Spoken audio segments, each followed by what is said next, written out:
Welcome to the ZSquared podcast. I'm your host, Zach Britton. Alongside me is Zach Howard. Hello! How's it going, Zach? Good. Why don't I just talk over you to start the fucking show out? You're good, man. So, like I said last episode, this is a topical show. Today we have questions to kind of start off with Zach Howard's journey through art. And then we'll talk about some video games. So, let's get started. Cool. I'm probably not going to do the kind of timeline and walk through my career this episode. Let's put that the next one because of some of the topics here. Kind of fall in line with that? Or? A little bit, but they're enough of a separate topic that I think we could talk a while about it. Okay. One, I'm still a little unsure of myself. I'm still developing my precise philosophy. Cool, man. Close in evolution, or it's evolved to a place that I think I'm pretty happy with. But we'll discuss that. But first one, we're gonna go to my Guardo Camino here, Mark Line Cancino, and Cool. Who I think had the majority questions Nice. last time. But he asked good ones, so thanks, Mark.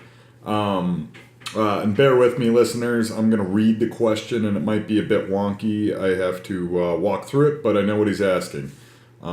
Mark asks, Nelson Daniels' colors seem to go well with your art. Is there any other colorist who you'd like to work with if Nelson wasn't around? Second question, have you ever done a book which was all black and white? First, I'll answer the second question first. Yes, I've done, early on in my career, I did a few. First published work was in a British book called Sugar Buzz. Okay. I did 3 pages of Mike Robot, Action Robot, written by, I believe it's Ian Carney. And apologies if I say an incorrect name, but I think it's Ian Carney's son who was the writer. Okay. Yeah, they let me draw to this day, to the chagrin of most writers I know, that 8-year-old kicked the shit out of all of you as far as script writing ability. So that was, my first published work as a comic book artist was black and white. My first image series, Heaven's Devils, completely black and white, although gray tones were added to that by the Wobbly Yonder letterist Thompson Knox. Been with him for a long time. Long time. That was the first time we ever hooked up on anything. And then, as far as full comic books or comic book stories go, not until we did the Kickstarter edition of Wild Blue Yonder. Awesome. Yeah. The art wasn't generated to be black and white, but fortunately, most of my artwork, when finished, stands on its own black and white. So there's that. The first question, Nelson Daniels' colors. People that don't know my artwork, Zach Howard is speaking right now because there's 2 Zachs. Yeah. Welcome to the confusion. Anyhow, people that don't know my artwork, at around 2010, I think, I was fairly new on DeviantArt, but I was just trolling around and I found Nelson Daniels' artwork on there and liked it, but it was originally black and white, but then I started seeing his color stuff, and I just on a whim wrote him and asked him if he would color me, because it was first 10 years of my career was holy hell with colorists. Outside of 2 colorists I can think of, it was just absolute chaos and a disaster and just demoralizing working with colorists. And I'm sure a lot of other illustrators have hear my woes. So Nelson, we started on G.I. Joe covers right away. IDW let me bring him on in and try him out, and within like 3 or 4 covers, we were speaking the same language. We both, I think, adjusted our styles for the other person's artwork. Definitely. And then we went right into the Cape, and then Wild Blue Yonder, and a million covers in between, Judge Dredd, Death of Wolverine, whatever the hell that book was called. Things like that. But as far as he is my most important visual creative relationship I've ever had in my entire life. So it's really hard for me to think about if another colorist would color me, because I literally just think about his colors on my work and developing new styles and directions for both of our artworks to go. But there are a few. Sorry. That's what I think is, so wonderful about your guys' partnership, and same with like you and Migration. Like, it's just that you're all working as like a cohesive unit and creating the best possible work. Yeah, it comes together. It's stronger than by yourself, and that's what any joint creative venture should be. And that's usually why, if you have a couple good creative people that can put their egos aside and do what's best for the story, like I feel we did on Wildly Yonder, you have an opportunity to achieve something great then. Yeah. And something lasting is a better way. Great isn't the right word, because that starts getting into subjectivity. Yeah. But you'll create a work of literature / art that will be on the shelves for a long time, that will be reproduced and cherished. Definitely. As good literature should be. Yeah. As you well know, I'm not very fond of the thrust of the American comic book industry going towards put as much crap out as humanly possible. Yeah. Cash your checks now and future be damned. Yeah. I just think you're eating your own tail. But again, my opinion. Well, it gets kind of pulpy. At that point, it starts, and that's what they started out as. But I think it'd be great if they did.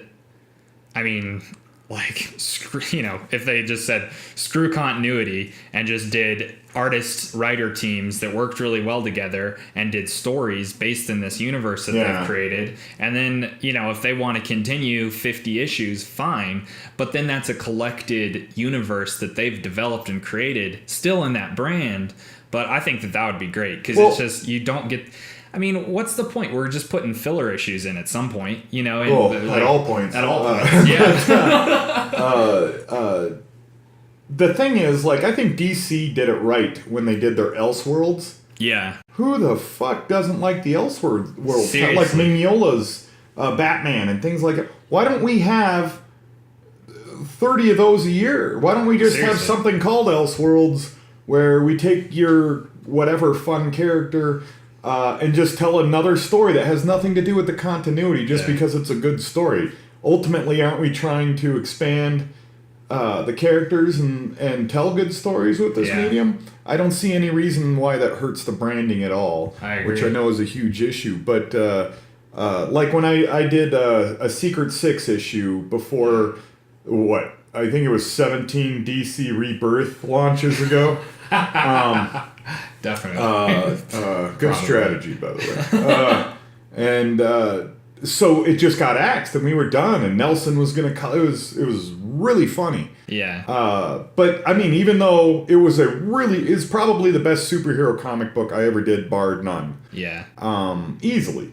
And it'll never see the light of day because we gotta do continuity now. We have to reboot. King Shark has now shark fins in a different place, so we would upset Aquaman fans if we showed this. I mean, it's just ridiculous. Well, and also just the fact that, like, when they did reboot DC into the like New 52 or whatever, and I'm I love Batman. That's what started me on comics. You're drinking out of a Hulk mug. I mean, like, it's like started me. Of course we like it, but that doesn't mean there's not room to improve. And I think that when they started the New 52, they said like everything's on the cutting floor or whatever, and like it's just like we're starting from issue number 1, and then that's where the new continuity will be. And they just they kind of stuck to that, except for Batman and Green Lantern, and like Jeff Johns, when he was writing Green Lantern, he just kept the continuity basically that he had been writing, and it's like you can't have both. You know, it's like. And the way to do both, I think, is to do like an Elseworlds kind of thing, where it's like, each year you have 30 different freaking stories that they don't even have to be related. You could tell Batman and the first Robin story, and you could, from new artists that have never done it before, and like kind of like the animated series is series. That doesn't sound like a word, but have done. In my lexicon now, so you're good. Awesome. But yeah, like it just, yeah, I agree. Yeah, it gets difficult because there's a lot of branding, and then you got the egos of the star artists, the star writers, the egos of editors, the power of certain editors over others, their relationships with each other. Yeah. And that's why I get a little impatient when I see people at cons or hear people, or even online when I accidentally bump into something on Facebook with people bitching. There are so many moving pieces. Yeah.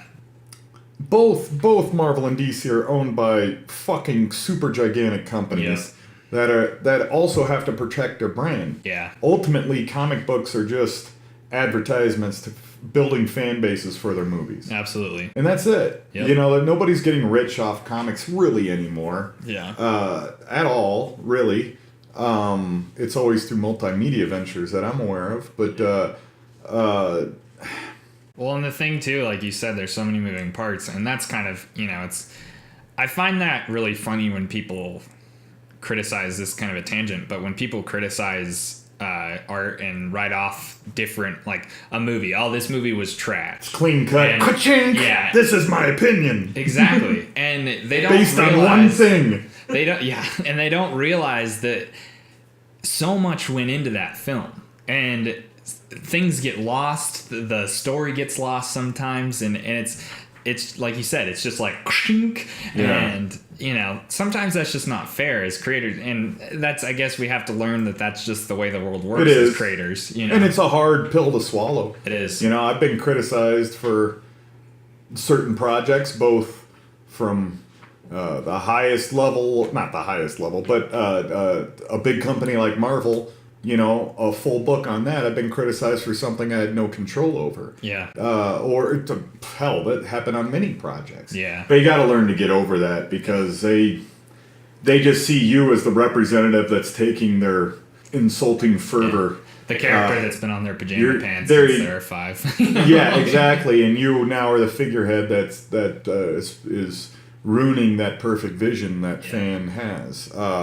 And you know, it's you just take it on the chin. It's just part of the game. You just take it. Yeah. You know, but it's never fun. No. But yeah, people need to relax on why did they do this? Why did they do that? On each character, and there's so many moving pieces. They got to tie them in with other books. Yep. There's retailers want a certain thing. Publishers want to do a certain thing. Diamond wants a certain thing from all publishers and retailers. Yeah. And all the millions, the shit tons of creators and editors and everybody that's involved in producing these things under the umbrella of these larger companies, working on a brand, as you said. Seriously. Spider-Man's on your kid's underwear. You're not going to be seeing any major changes in Spider-Man anytime soon. He isn't going to get drunk and accidentally just throw some jerk off the roof face first into the concrete, and he's just a blood pancake at the. You're just not going to see that story. Yeah. You know. So yeah, I don't know. People need to. Well, there's just like so many, like you said, there's so many moving parts. In a movie people need more patience with each situation and try and gather more information before there's just countless threads about a certain subject based on almost no information. And this goes, obviously, is ubiquitous about life. Absolutely. Everybody, whether it's a news story or this or that or this or that, everybody's going to have a knee-jerk reaction. But when you're dealing with creators and people that are doing what you're trying to consume for a living in an entertaining way, which we try to do in comic books for the most part, you need to have a little bit more patience. There is a lot that goes into that. Yep. And to pin all your hate on one person or a couple people or disappointment on this person, gather some information. There are times where somebody's at fault or a group of people are at fault. Sometimes it's just life. Life happens. Yeah. It does, and people need to relax and let things go. Yeah, absolutely. I mean, it's, in a movie, there are thousands of people involved. It goes through thousands of people's hands before it even gets made. Just making the movie is hundreds of people coordinating at all times. Absolutely. So it's just chaos. It is. It's chaos, and that makes it so when you get the gems out of that process, it's amazing. Yeah. But that doesn't always happen. So sometimes, But that's also why I like indie, because there's less, cooks in the kitchen. Yeah, absolutely. There aren't 30 people deciding what you're going to do before you do it. Exactly. And that's the beauty in that. Yeah. But I agree. That's another topic entirely. Seriously. Tangent there. But So, okay. Mark, to circle back, there's no specific colorist I'd like to work with outside of Nelson Daniel, but say if aliens came down to abduct them and bring them to the, the space circus, I would have to find somebody else, and there are multiple badasses that color for a living, from the highest levels, like your Dave Stewart's, Matt Wilson is a guy that always catches my eye. Very solid work. And you know what? All the other colors, I am so sorry. This is just not something I think about. If I'm friends with you, I like you. And I apologize if I didn't mention you. But until Daniel gets abducted, or for some reason he breaks up with me, I'm gonna have him color me. Yeah. So you're next, man. What's you got anything on your docket, or do you want me to get through all these questions? Just run through the gambit of the questions. Because we got the last one is a debate, not a debate, but a discussion for both of us. Okay, cool. Because it's going to be interesting to see your perspective versus my old curmudgeon-y, vitriolic ass, sour, Viking, petrified brain, mead stained beard. opinion. Next one, Benjamin Sawyer. We're going to tackle this one real quick because it's mostly just information I have that will get Britain. By the way, everyone, if you want to tell us apart, call Zach Howard Zach and Zach Britton. Or Brit. Britton works. Yeah, I always call him Brit. Yeah, either one works. I also call him Toby for you older listeners. Toby. Benjamin Sawyer, great founding father, has a question for me. Cool. It's cool he came out of his grave. That's awesome. That can't be a modern name. Anyways, longtime fan. I've been fortunate. We've had, internet interactions before. Good guy. Awesome. So anyways, Benjamin, here we go. You're asking me to talk about, talk about your transition from penny pinching publishers and negotiating a livable page rate to working for the big two and finally making your desired rate. Whether those events lined up or it took much longer for your desired page rate to happen. Please and thank you. Sorry about that wonky cadence, people. I'm dyslexic and it's a low energy morning. Spice up. I will cover this more when I kind of go along my journey as a professional artist, kind of from start, stem to stern. Sure. But I do want to talk about this. There's really no transition. You go from, just taking the worst possible jobs to scrape enough together to pay your rent or mortgage for the month to getting a couple $100 for penciling Detective Comics or something like that. Yeah. The only transition is you can sleep better because you can pay your fucking bills. Yeah.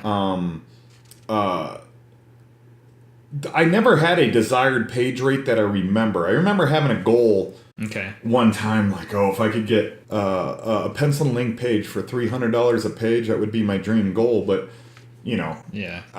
outside of very special times, like when I did Teenage Mutant Ninja Turtles or something, I don't go below $350 nowadays. Okay.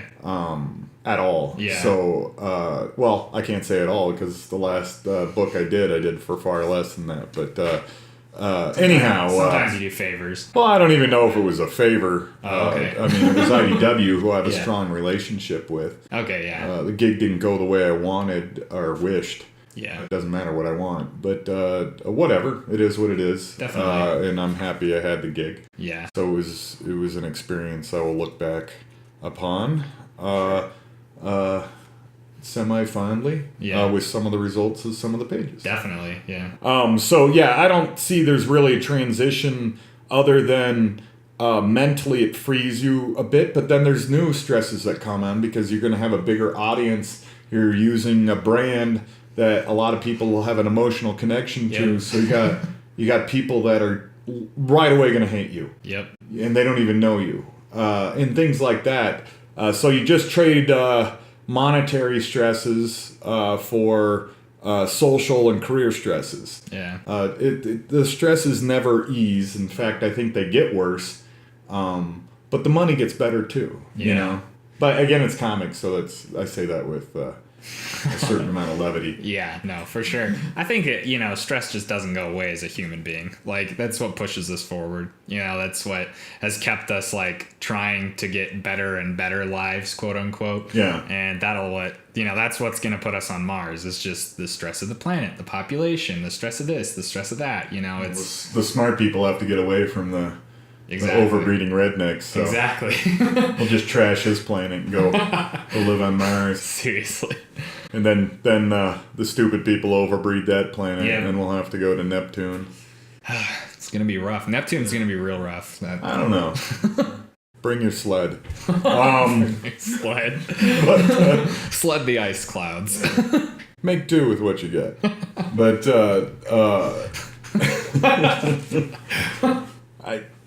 I a lot of this living page rate. You're in comic books, and remember this: if you're breaking into comic books, American comic books, and pretty much internationally, kind of traditional comic books, I'm talking about that you can hold in your hand that are tactile.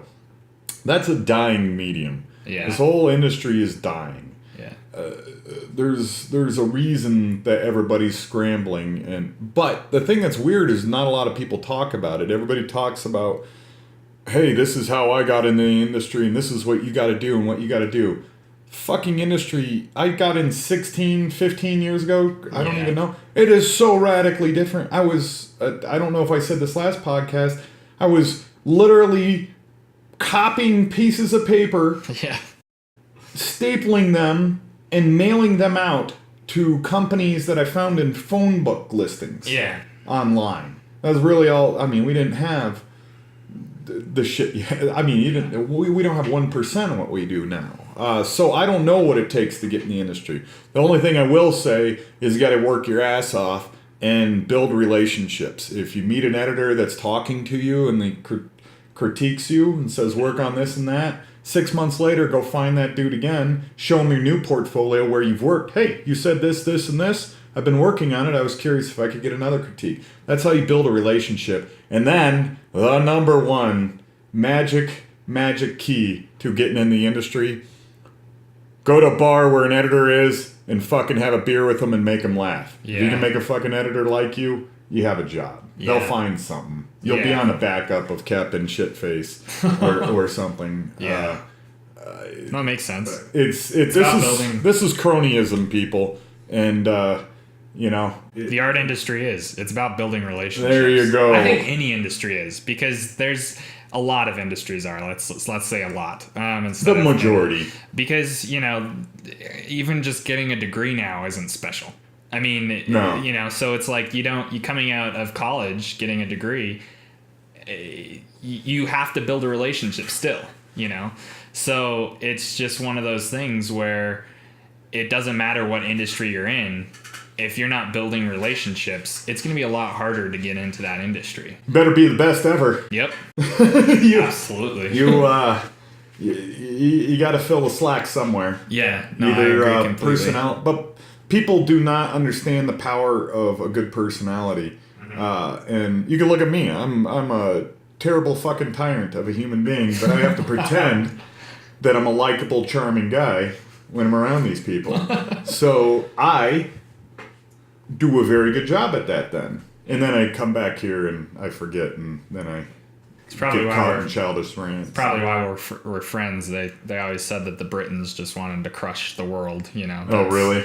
My dad's a curmudgeon. He doesn't like people, so it's like Sounds like a good guy. yeah, exactly. That's why we get along. No, but I just think building relationships is a really big key component. I mean, for instance, and I said this, I think, in the last podcast, I literally emailed you and was like, hey, you want to come talk at my college?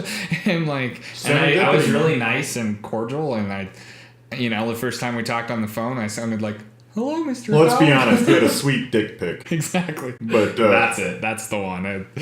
I just raped you know how to close the deal. Yep, I know how to close the deal. But yeah, people work on your relationships and work on your art, and it will happen. Yep. Something will happen. Yeah.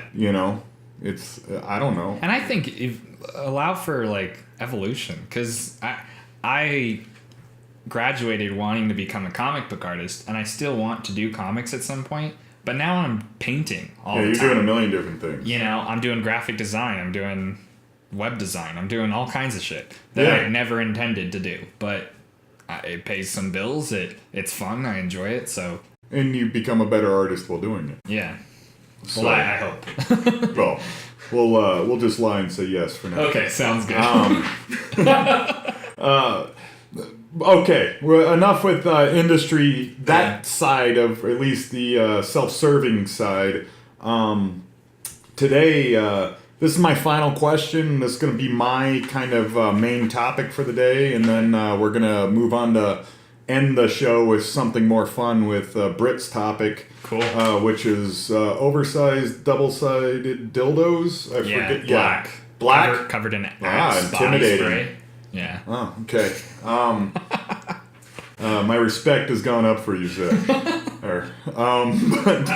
Okay, this came in today, and this is something I think about a shit ton, and I've been debating pros, and I'm usually on the side of the militant, moral voice of this. However, I'm starting to soften around the edges a little bit, and I'd like to get into that. Robert Elrod, guy I've known for a long time, people.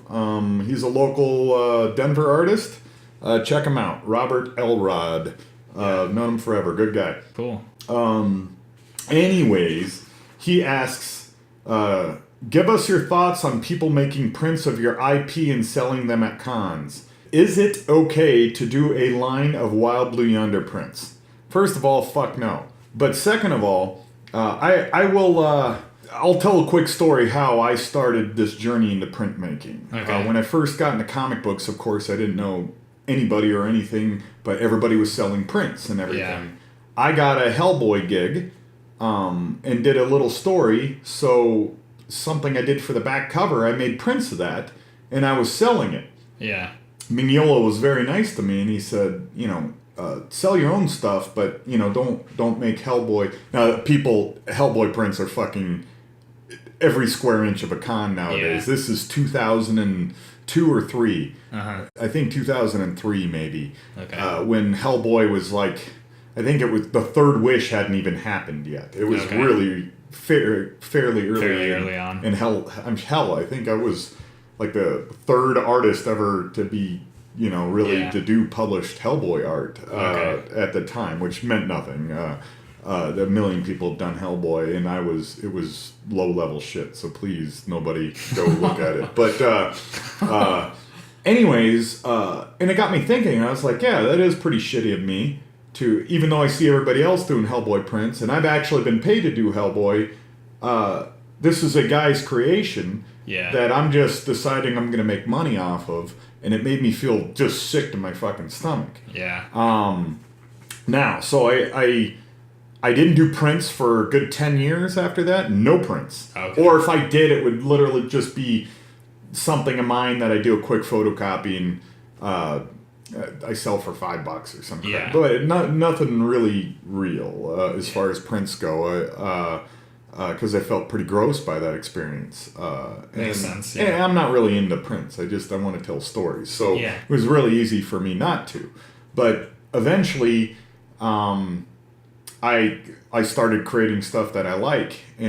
But the thing is, when I'm doing Venom covers right now. Yeah. Is it ethical for me to print Venom covers? I drew that image.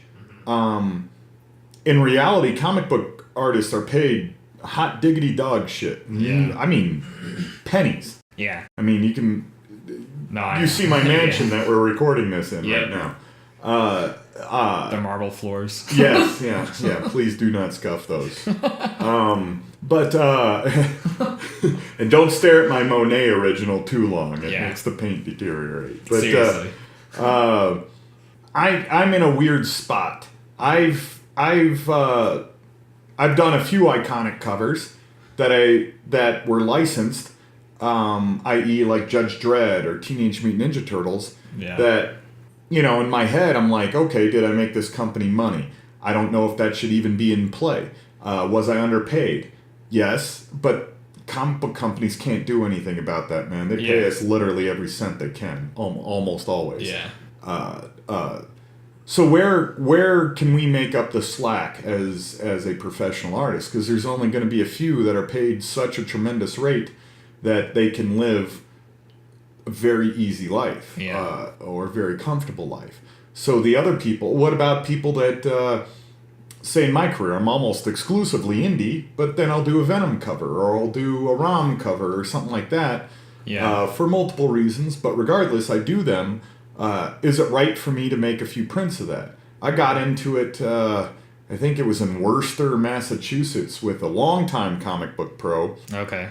Got into it, he was super pissed off, this turd, that thought he could, anything he draws, he just had like 400 prints of like Wolverine, this character, Batman, any character you can think of in this chop shop, shitty, like, let's learn how to paint college fucking printmaking style. Yeah. I find that morally reprehensible. All you're trying to do is make money because these are popular, but they're not owned by you. And most of them you never worked on. But I don't even know if having worked on a title ethically justifies me being able to make a print of it. Yeah. So then I got really sick with myself that every once in a while I'd make just a special edition print. Yeah. Of like Judge Dredd or whatever. I was pretty limited. You've seen me sell prints. It's almost always my own stuff. But now I just went exclusively my own stuff. Yeah.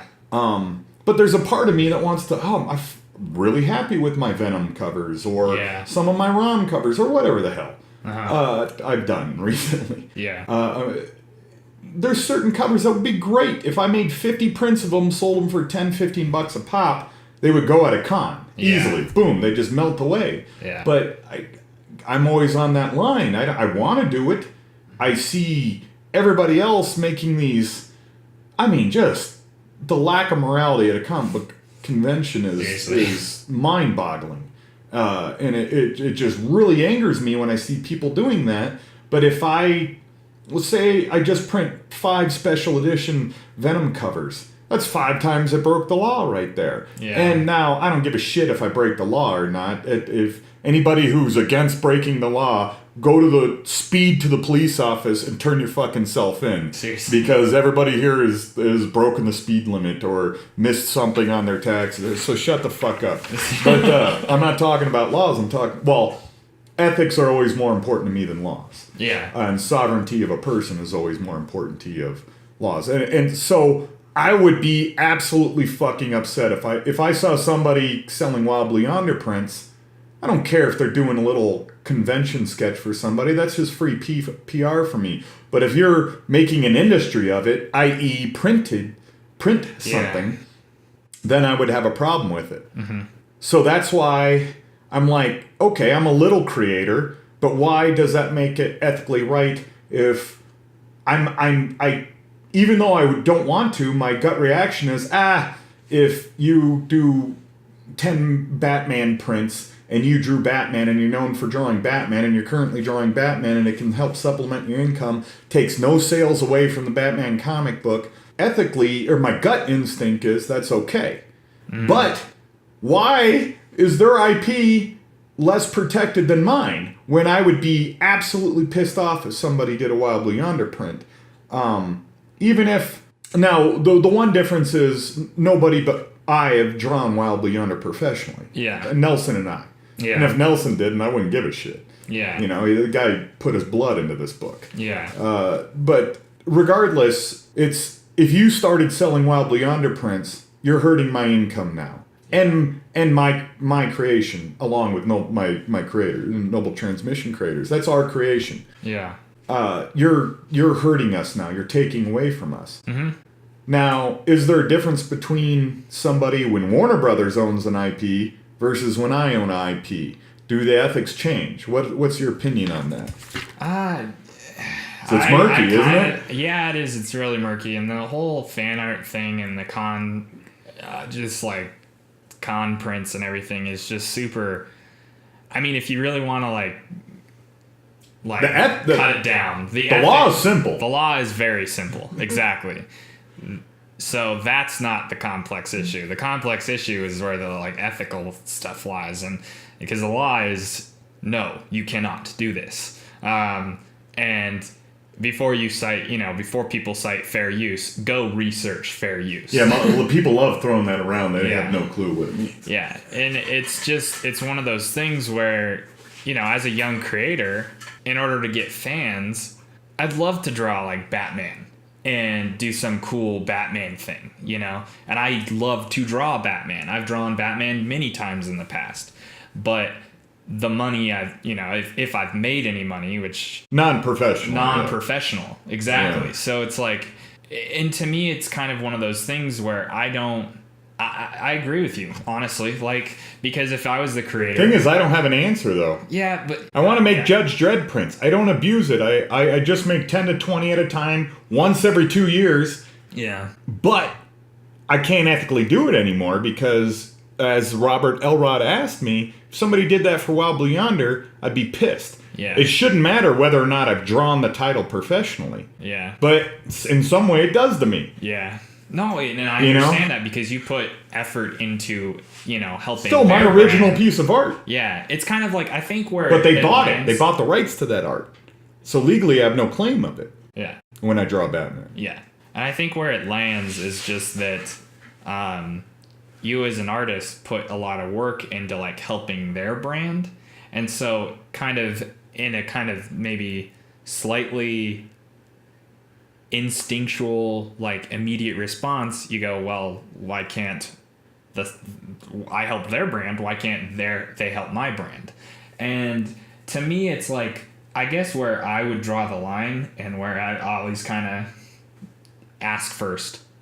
And if I were to for instance, if hey Zach, we're buddies, do you mind if I did this Wild Blue Yonder fan art? Could I print out some and try and sell them? And if you said no, I wouldn't do it. But how do you ask Warner Brothers?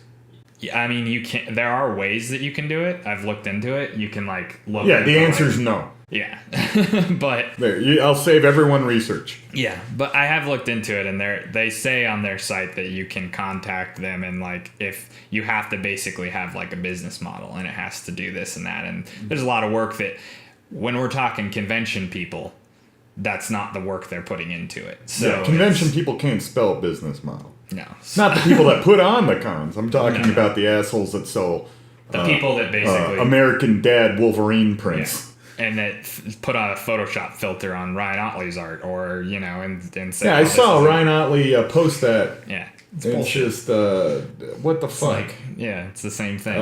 That's high level crap. Yeah, I mean that's where fine unfiltered. So to me, it's just if I mean it's like you said, it's just kind of murky. The law's simple, but the ethics of it are murky, and how would you go about if you drew let's fast forward 5 years, you're drawing Detective Comics, and you become the Todd McFarlane of Detective Comics, and you want to make a special... Well, if you did that, you could probably then do a special edition print through Warner Brothers, but whatever. I'm just saying, whatever known title But you're known as that artist, and you're very proud, and you did one iconic piece, and you want to give fans the opportunity to get 20 of them. So there's 20 fans that feel special. I own something that only a few people own, of thus my favorite artist doing my favorite character. Yeah. Where does that fall in your ethical scale? I would ask before doing. Yeah. Because honestly, you're rigid with that. If they said yes, cool. If not, oh well, I'll sell my own artwork. If people know me and they walk up and say, why can't I buy a Batman print? I'll tell them. I'll say, well, that Warner Brothers doesn't want me to sell any Batman prints, so I've got this art for you. This is my original stuff. Feel free to purchase that. And if that fan doesn't purchase that artwork, then they're not really a fan of me. They're just a fan What of if Batman. they're just drawings of your butt, but they're not into butts, but they're a fan of your work? Well, then hopefully I'm good at diversifying my content. Okay. Certain lighting on your butt. Exactly. Yeah. Rendering Inked, techniques. penciled, color. Yeah. You know. Different ailments. Ailments. God.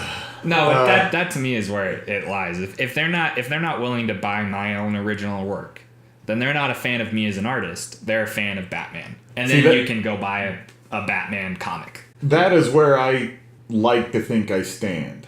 Yeah. And I think I'm 99% of the way there, if not more. Okay. But there's a part of me, early on I think I said I'm kind of softening around the edges. Yeah. It is so fucking hard to make a living as a professional comic book artist. Yeah. If somebody, you brought up the thing, if I'm helping somebody's company make a lot of money, and I can do something that absolutely does not interfere with their sales at all. Yeah. Quite the opposite. Maybe it promotes it in some weird, barely tangible way. But let's just push that to the side. It's irrelevant. Yeah. I'm still not comfortable doing it. Yeah. But I have done it. So I don't know where I lie. I'm usually on the extreme side of this ethical argument, but you're taking one step farther than me. You're going to the purist mode, which is you can't argue with at all. Yeah. I'm just saying I'm obviously distraught about it. Yeah. I feel gross that I've ever sold a Judge Dredd print, albeit not many I have. Yeah. Sold a G.I. Joe print, a very famous drawing of G.I. Joe I did. Not very famous, just for me, a famous drawing in my little pond. But how does I feel gross about it. But here's where I kind of get where it kind of gets a little confusing, where I start to kind of go, what about this? Like, if you can't sell a print of the original artwork that you made, sometimes this is where I kind of get a little confused. You can sell the original artwork, but you can't sell a print of that original artwork. Yes, correct. But comics are a little special. The reason it's allowed. Back in the day, they used to take the artwork. Yeah. Oh, okay. And that right was fought for. Okay. Even by people you don't even think about, like Sergio Aragonés fought for rights. But I believe this happened around in the 70s with Superman, who was the Green Lantern artist, famous, thinks the Earth used to be 1/3 the size it is. I'm not sure. You would never know. Shit. Fans, you know. This is what happens when I podcast in the morning. Had a beer with the guy. One of the most entertaining humans, accidentally entertaining humans you'll ever meet. Very famous artist. One of the first dynamic artists. Okay. And he drew Batman and very famous Green Arrow, Green Lantern stuff. Okay. Where in the 70s. I know he fought for Superman rights to get back to their creators, and there's going to be people that are far more well informed about this, and my apologies in advance, people. I probably killed that brain cell, or hurt it enough. It's just barely firing. But what my point being is, it's fairly recent in comic books that the creators got to keep the originals, and how it was explained to me is we're paid so shitty. Yeah. And we put so much work into it to supplement our income, they allow us to sell the originals. Okay. And it became, I'd say a third of my income a year is is selling original artwork. So now I'm very fortunate. My originals sell. Yeah. And so that's why prints aren't a huge part of I just sell my books and I'll do sketches on that and, sell my originals. See, that's just where it's a murky. I have no problem selling the original. That's fucking mine. Yeah, no, I agree. Once you go to print, the second you reproduce that, it's getting shady. Yeah. I had a very long-term good relationship, and that wasn't even a good way to start the fucking sentence. I had an artist friend who, as he was becoming a superstar, I knew him from when he was like 20. His dealer kind of pushed him. He started doing just for fun, and he only posted online as fan art, kind of like this homage series to a certain very famous brand character. Okay. And it got super popular online, super duper popular online. Okay. And his dealer wanted to collect those and put them out as an art book. Okay. Under the guise of fair use. But there came a point where you're just publishing a book on a very famous character that is in direct competition with one of these big two companies. Yeah. And there was some law issues there, and it got wrecked. They talked it out, and the artist knew he was in the wrong, and he's not a bad person, so he figured that shit out. But that's taking it way too far, because now you're becoming a household name, and you're publishing a book with this character. That's direct competition then. Yeah. So it was a rough lesson.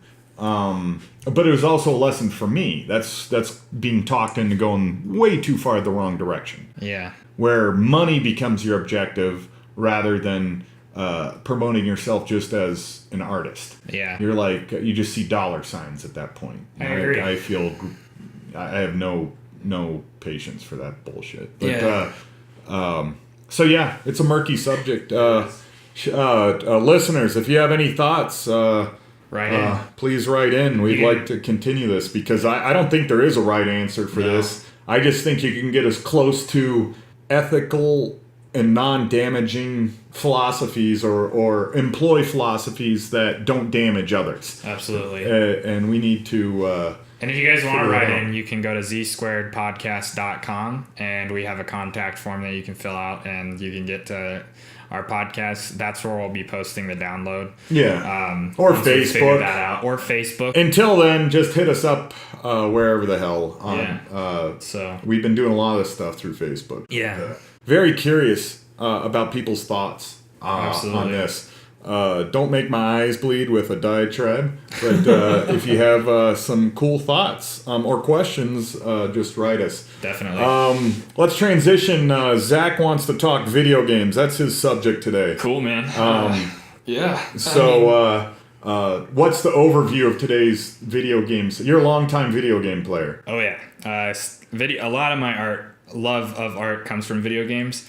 And this week that we're recording this podcast, it'll be the Monday after E3 ended when this podcast releases, but E3 is going on this week, and that's always a big games week. That's always, new games are announced, new games or consoles are announced, all kinds of different shit. Oh, it's huge in gaming. It's like the San Diego Comic-Con, but I would say bigger. Probably. It's definitely, I would say bigger, but just because I found out a statistic the other day that video games make more revenue than music, television, and movies combined. Yeah, it was a big deal.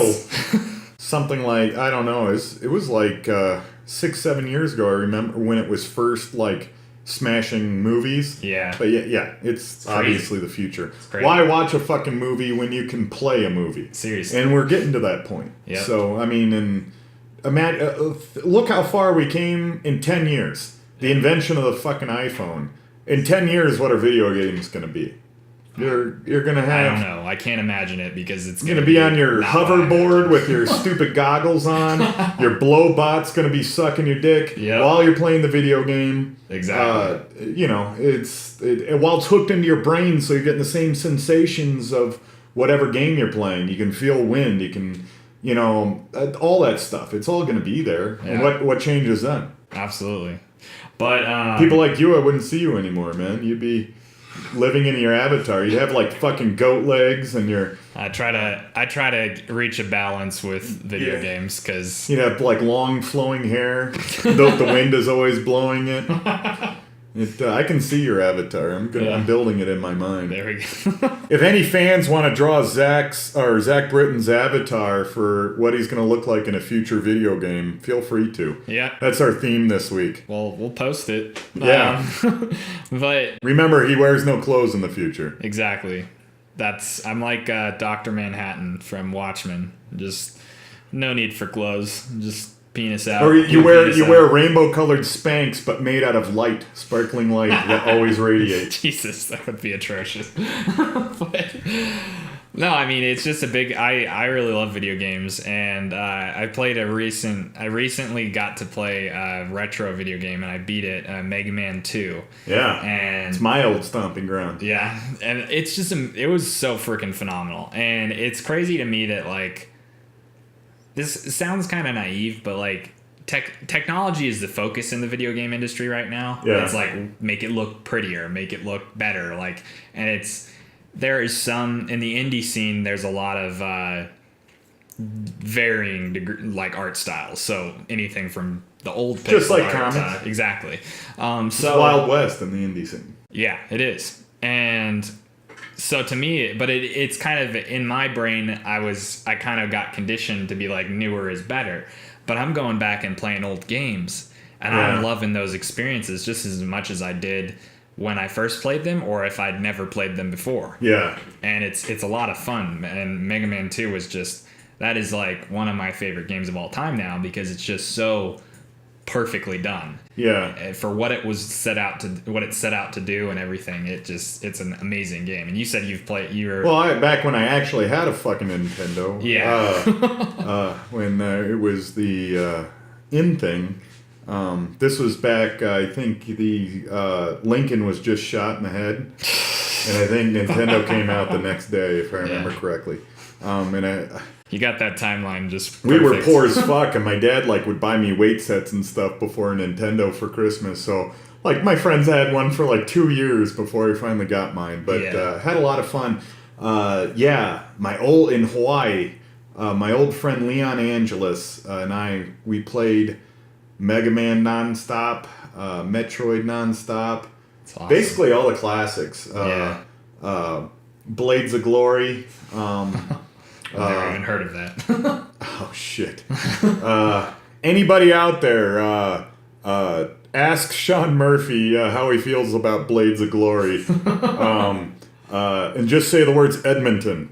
Or say the word Edmonton. That's awesome. All those classic games. I became a master of Mike Tyson Punch-Out. And actually, maybe the only achievement I'm proud of in my life is after playing that game as a kid, my friend in college got an old Nintendo system, and he had 2 games, and one of them was Punch-Out. And I said, I used to beat that game just straight through, nonstop. It was my favorite game, Mike Tyson's Punch-Out. Where you have the pixel, everything down. Even Mike Tyson, you just, who's really tough in the game. My crowning achievement of my life is he didn't believe me at all.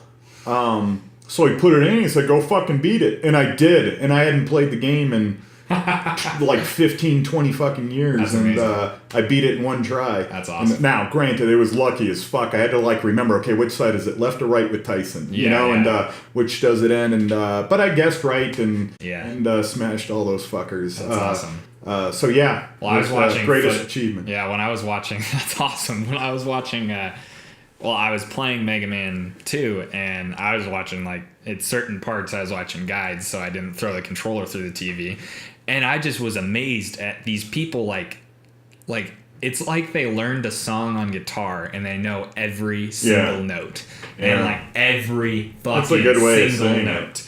And it's amazing. And just watching these people play, and they're just jumping around, dodging everything.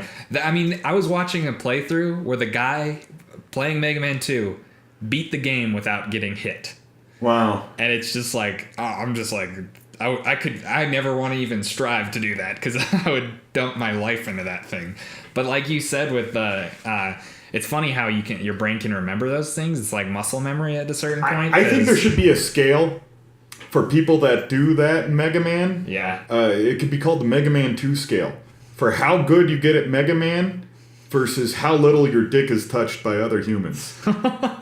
The better you get at Mega Man 2, the less your dick is touched. I'm quite certain that scale would work. I don't know. It's a sliding scale. I don't know. That game's really old, so those guys are pretty old. That were really good unless there's a certain amount of fame that comes with it, and that trumps all. Yeah, your dick always gets touched when it comes. Yeah, I don't know. There's got to be a mathematical formula maybe out there. So Let us all of know. our NASA listeners, get on this immediately. But I went back and played one game that I used to play in my heyday of video games, Gears of War. Oh yeah. Oh yeah. Yeah, and when I was like a god on multiplayer. Like, Yeah. I was wicked good. All my friends like couldn't even touch me, and I went back and played with them again. Fucking on the Xbox One has like an Ultimate Edition of the first Gears. Yeah. And I went back and played with them, and I Oh, just you break it down. It's called Gears now. yeah, you get It's like first name basis with a video game. Exactly. Here. Yep. Britain. Yeah, that is exactly what it is. First name basis. I'm on first name basis with Marcus Phoenix. It's just Marcus. Bro, you don't even know Gears, bro. bro, you gotta unless you Coltrane somebody or ram somebody, you don't even know Gears. You think you know Gears, bro? But no, I mean I went back and played it, and it was so fun, and it was. I'm rusty, like you said with Mike Tyson Punch Out, but it was still it was just like. Yeah, it comes back, Yeah, like riding a it comes bike. back, yeah. You just got to trust your instincts. Yeah. The muscle memory is still there. You just got to kind of get in that flow state that it's hitting it. And I mean, I remembered maps. Yeah. I remembered Wow. like I played the shit out of that game. Yeah. I haven't played it. That was the beginning of like the Major League Gaming or the the competitive gaming, and I even played in like a little clan competitively for a while. That didn't go anywhere, but there are definitely people who are better than me at Gears. But What was your clan called? I don't fucking know. It was some Really? stupid shit. Yeah. Did you have your own flag? I was 15, so I mean, me and my friends came. We're like, oh, we'll be this, and we had fun. But it was. I was writing Marvel letters of how they made a mistake changing Wolverine's outfit at 15. So I think you were probably even more evolved than I. I don't know. Wish that was a still joke. yell. I remember this kid. Another big game that came out alongside like Gears of War was Call of Duty 4. That was a fun a game that I was really into. Mike Rach and I started playing that online with Yeah. each other. And I think that's where because we had already drifted apart after we did some. What is that book? It's some X-Men spin-off title. Exiles. Oh, That's okay. how Mike Rach and I met. Okay.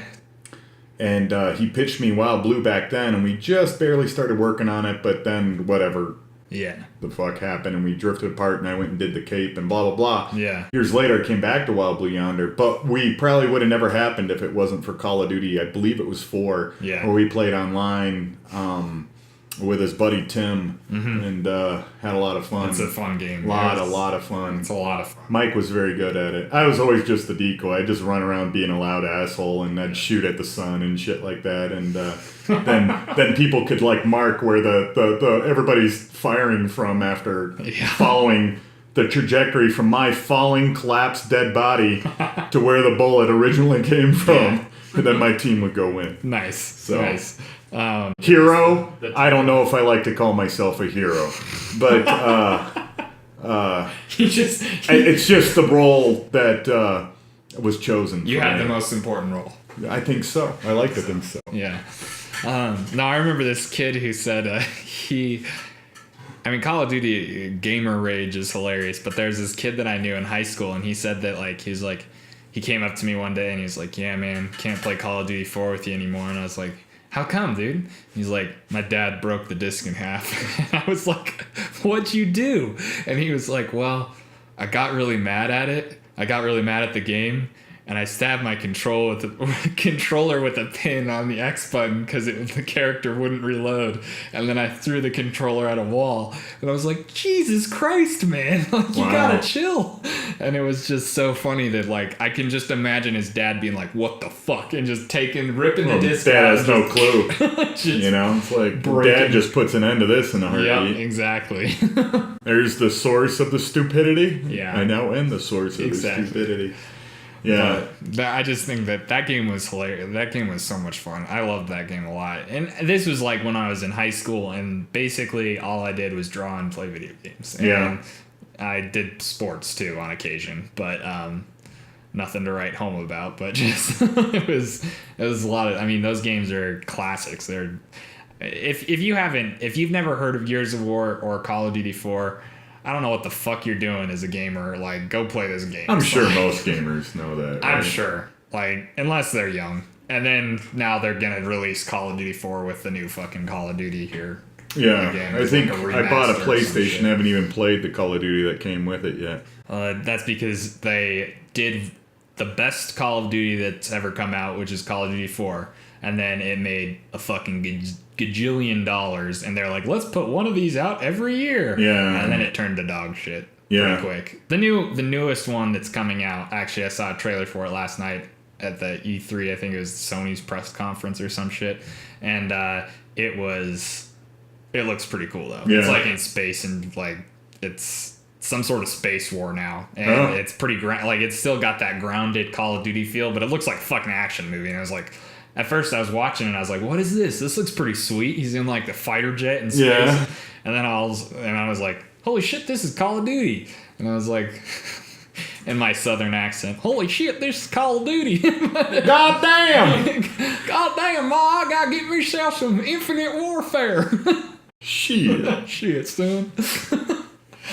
But cool, man. It's just Call of Duty was fun. jam.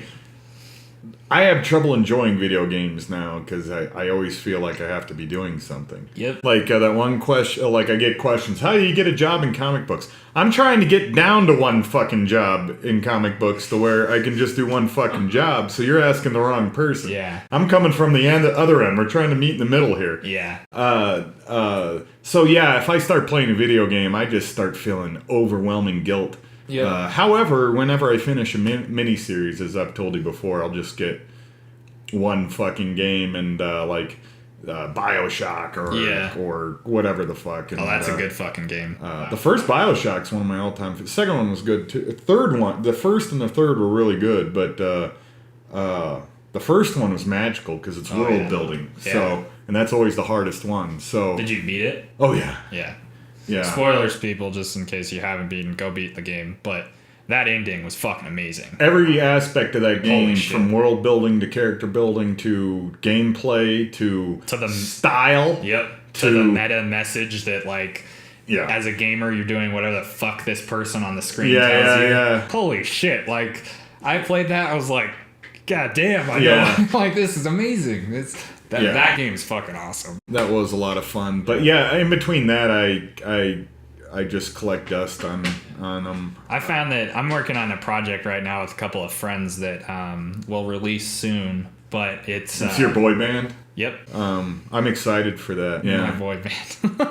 No, but it's a project about it's centered around video games. So hopefully I might be able to turn playing video games into some sort of career. So that'd be cool. But Well, yeah. Well, isn't there Twitcher now? I met some dude on an airplane that makes $30,000 a year just letting people watch him play video games. Yep. What the fuck is that? Seriously. If you watch somebody playing a video game, wait, I was just about to say something extremely crass, just to give myself an endorphin release, or dopamine. But I guess it's just like sports. Yeah. You know, It is. There's certain guys that are just so good. You study so you can get better at sports. You know, No, like it's true. Well, my boxing's so fucking crude, it doesn't matter. But if you say you're at the intermediate level of boxing or kickboxing, you start watching the multiple all-time masters to learn the movements and things like that, so you can get better at what you do. Therefore, cash in money, fame, accolades. Yep. Why not with video games? That's the same way, man. Yeah, it's obviously the future. I mean, shit, like fucking. I know I'm behind the StarCraft. times on this. People are like, yeah, no shit, fuckface. No StarCraft players, like Korean StarCraft I players. read an article Holy on that shit. where there's a dude. It started off a dude died when the last StarCraft came out because he stopped eating and drinking. I think that was World of Warcraft, but I know what you're talking about. Really? Yeah. It's, the same those game, are same okay. genre, like or they're not One's the in same, space, one's with like fantasy. orcs, Yeah. but fucking in the woods or Very whatever. similar games. So But anyways, I drew a StarCraft piece professionally for Wildstorm. really? You ever see that? No, I want to see it though. It was promotion for StarCraft 2 or some crap That's awesome. like that. I think it's on DeviantArt. Cool. I'll check it out. Yeah. But yeah, it was one of the famous. I know it was one of the female characters that were famous because I drew her, and people started screaming at each other online after I drew it because of which version of this girl it is, and I'm like, oh, yeah. Is it Kerrigan or something? That sounds familiar. Blonde chick. Yeah. Yeah, it was the girl blonde that chick. I think she's the girl that turns. I'm not a star. She got bad after a while or Yeah, something. Right? exactly. Yeah. Yeah. I think that's Kerrigan. Yeah. Anyways, I drew her, and it started. People get hot and bothered about that shit. Oh yeah.